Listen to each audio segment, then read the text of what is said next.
Hajar TV.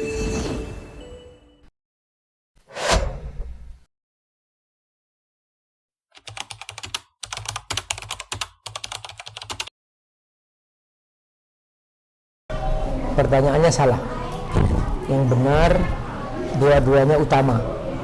Jadi menghafal juga utama, membaca juga utama. Maka jangan ditanyakan lebih utama mana. Diatur saja waktunya. Jam sekian sampai jam sekian aku membaca, jam sekian sampai jam sekian aku menghafal. Itu yang benar. Jangan ditanya lebih utama, enggak. Semuanya utama. Karena membaca itu pahalanya per huruf, dan menghafal itu meningkatkan derajat kita di surga. Ini makna hadis Iqra warqi fa inna akhir manzilataka fil jannah inda akhir ayatin taqra'uha aw tahfazuha.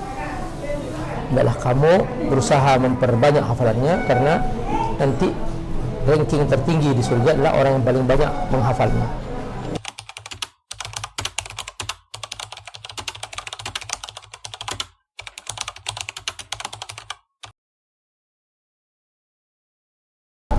Menghafal Quran itu adalah tugas dan kewajiban kita kepada Allah Subhanahu wa taala, dan itu bukti bahwa kita beriman kepada Al-Quran. Nah, berusahalah untuk menghafal semaksimal kemampuan. Ittaqullah masata'tum. Kata Allah, bertakwa kepada Allah semaksimal kemampuan. Kalau kita sudah maksimal, ya berapapun jumlah hafalan kita, ya itu yang kita mampu.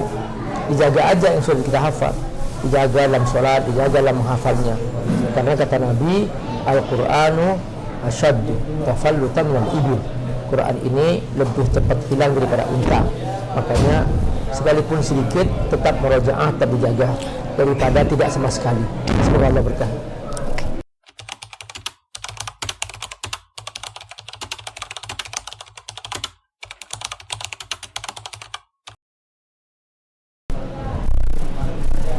Menangis itu adalah kelembutan hati. Dulu Abu Bakar As-Siddiq setiap kali membaca Quran, dia selalu menangis. Hatinya lembut. Nah, mengapa aku tidak bisa menangis? Teruskan membaca, insya Allah nanti akan menangis. Karena semakin kita banyak baca Quran, hati kita akan semakin lembut. Ketika hati kita lembut, insya Allah kita akan bisa menangis. Caranya bagaimana? Bacalah Al-Quran dengan tartil.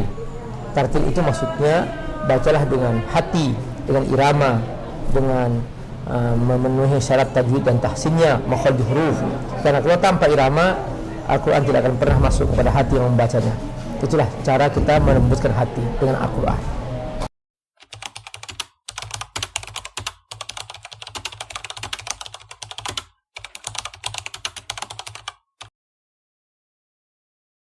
Jadwalku padat, aku ingin menghafal Al-Quran. Ya, bisa. Banyak sekali para karyawan, para pengusaha, mereka sibuk, mereka membuat rapat tiap hari kantor, mereka hafal Quran. Dan banyak juga santri di pesantren nggak hafal Quran. Jadi hafal Quran itu bukan karena padat jadwalnya. Hafal Quran itu karena kemauan. Siapapun yang punya kemauan, sepadat apapun akan bisa menghafal. Teruskan menghafal. Caranya bagaimana? Hafalkan sesuai dengan waktu yang kita punya. Ketika kita waktu kosong, berikan waktu kosong itu untuk Quran. Dan jangan sampingan waktu khusus. Misalnya di luar jam kantor, antara subuh sampai jam 6 misalnya, itu kan belum ngantor. Setelah subuh sampai jam 7 itu belum ngantor. Bisa juga menunggu kerja di kantor, bisa juga sambil menunggu kerja. Kan banyak orang di kantor main HP, nonton, scrolling TikTok dan seterusnya. Ngapain? Ketimbang itu menghafal Quran. Targetkan bahwa setiap hari aku bisa menghafal Quran. Harus ada target harian. Minimal 5 baris misalnya. Udah berangkat kantor, di kantor sambil menunggu kerja, buka 5 baris, insya Allah hafal. Diulang-ulang sambil nyetir, sambil di lift, di parkir, dan seterusnya. Semuanya ada kemampuan kalau kita bersungguh-sungguh untuk menghafal Quran. Semoga Allah berkahi.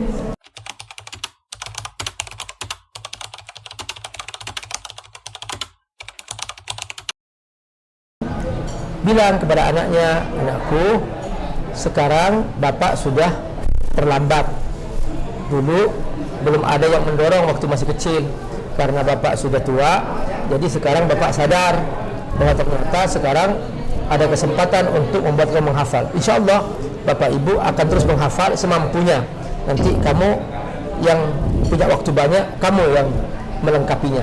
Jadi berusahalah kamu anakku menghafal Quran 30 juz. Bapak juga akan berusaha menghafal 30 juz semaksimal kemampuan, sesuai dengan kemampuan bapak. Jangan ngeles yang berkata bapak sudah tua, aku nggak bisa menghafal. Jangan begitu, tetap berusaha supaya kita tidak menjadi calo. Karena calo itu tidak beramal. Kata Allah, wa qul i'malu fasarallahu malakum rasul. Sampaikan bahwa kita beramal, maka amal itu yang akan menjadi pahala.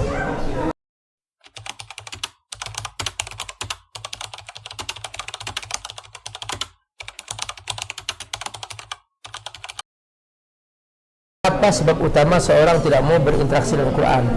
Pertama, imannya lemah. Kedua, dia kurang paham keagungan Quran. Ketiga, dia tidak punya komunitas Ahlul Quran. Yang keempat, dia tidak punya niat untuk bersahabat dengan Quran. Kalau dia mengerti itu semua, insya Allah dia akan bersungguh-sungguh bersama dengan Quran. Kalau dia tahu keagungan Quran, dia akan menyesal. Mengapa aku tidak bersungguh-sungguh bersama Quran? Sungguh, teman-teman, sahabatku semua, Allah, ayo ada kesempatan hidup, jangan sia-siakan, segera bersama Quran. Insya Allah kita akan menjadi orang yang Allah muliakan di dunia, Allah muliakan di akhirat.